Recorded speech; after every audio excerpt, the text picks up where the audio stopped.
আমার মাকে কিছুদিন ধরে দেখছিলাম যে অ্যালোভেরা তেলে ভাজছিল।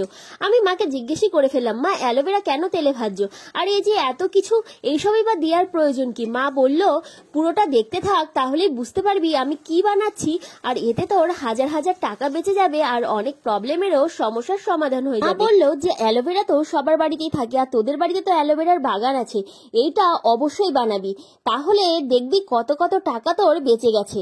আমি বললাম আচ্ছা ঠিক আছে। তো প্রথমে যেটা তোকে নিতে হবে সেটা হচ্ছে ফ্রেশ অ্যালোভেরা নিয়ে ভালোভাবে এটাকে ধুয়ে পরিষ্কার করে এরকম চাকচাক করে কেটে নিতে হবে। আমি বললাম ঠিক আছে। এরপরে যেটা লাগবে সেটা হচ্ছে কড়াইয়ে দিয়ে দিতে হবে তেল।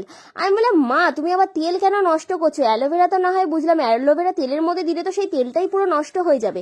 এখানে 1 থেকে 150 গ্রাম মা তেল দিয়ে দিল।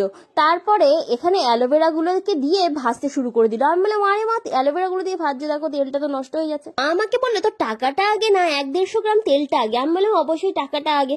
দিয়ে বললো তাহলে চুপ করে যা করছি সেটা দেখতে থাক। এরপর মা পেঁয়াজ দিয়ে দিল। আমি বললাম আরে মা এখন পেঁয়াজগুলো দিচ্ছ কেন? বলছে আগেও দিতে পারতাম, কিন্তু গরম তেলে পেঁয়াজটা দিলে পেঁয়াজটা খুব সুন্দর ভাজা হবে আর তাড়াতাড়ি নরম হয়ে আসবে। মা এবার পেঁয়াজটা নরম হওয়া পর্যন্ত ভাজতেই থাকলো আর মাঝে মধ্যে ফেনাও বেরোচ্ছিল।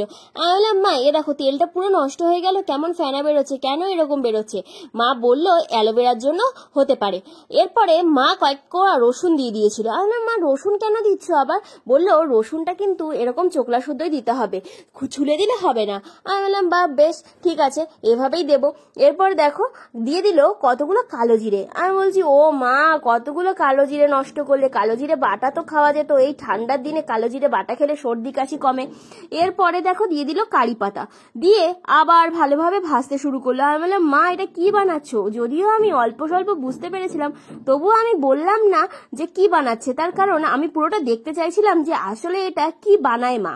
দেখো এখানে পেঁয়াজগুলো সুন্দর ভাজা হয়ে গেছে, কারি পাতার কালারগুলো চেঞ্জ হয়ে গেছে, আর এবারে মা আরো 5-7 মিনিট এভাবে ভেজে এরপর গ্যাসের ফ্লেমটাকে বন্ধ করে দিল। আর এবারে বললো এভাবে 5 থেকে 7 মিনিট রেখে দিতে হবে, তারপর এটাকে নামাতে হবে। আমি বললাম মা আমি কিন্তু বুঝতে পেরেছি তুমি এটা মাথায় দেওয়া তেল বানাচ্ছো তাই না? বললো হ্যাঁ ঠিক ধরেছিস, এইভাবে মাথায় দেওয়া তেল যদি বানানো হয় তাহলে যে চুল পড়ার সমস্যা, আমি তো জানি তোর কেমন চুল ওঠে, আর তুই তো জানিসই যে আমার কেমন চুল ওঠে, একদম টাক পড়ে যাচ্ছে, এভাবে যদি বানানো যায় তাহলে কিন্তু ডাক্তারের কাছে আর যাওয়ার প্রয়োজন নেই, দেখবি এভাবেই লাখ লাখ টাকা বেঁচে গেছে। আমি ভাবলাম মা আমি সত্যি ভাবছিলাম আমি ডাক্তার দেখাবো, আর সত্যি আমি ভাবছিলাম যে ডাক্তারের কাছে যাবো, আর সেইখান থেকে আমি বেঁচে গেলাম। বললো তুই যখন জানতে পারলি তোর যারা ভিডিও দেখে তাদের সঙ্গেও শেয়ার করিস, তাহলে তাদেরও কিছু উপকার হবে। আর এইভাবে আমরা কিন্তু ওই কাচের বোতলে রেখে এটাকে 1-1.5 মাস স্টোরও করে রাখতে পারি। আর এভাবে মাথার মধ্যে ব্যবহার করতে হবে সপ্তাহে 2 থেকে 3 দিন, তাহলে নাকি রেজাল্ট পাওয়াই যাবে। তোমরা ব্যবহার করে আমাকে কমেন্টস করে জানিও তো।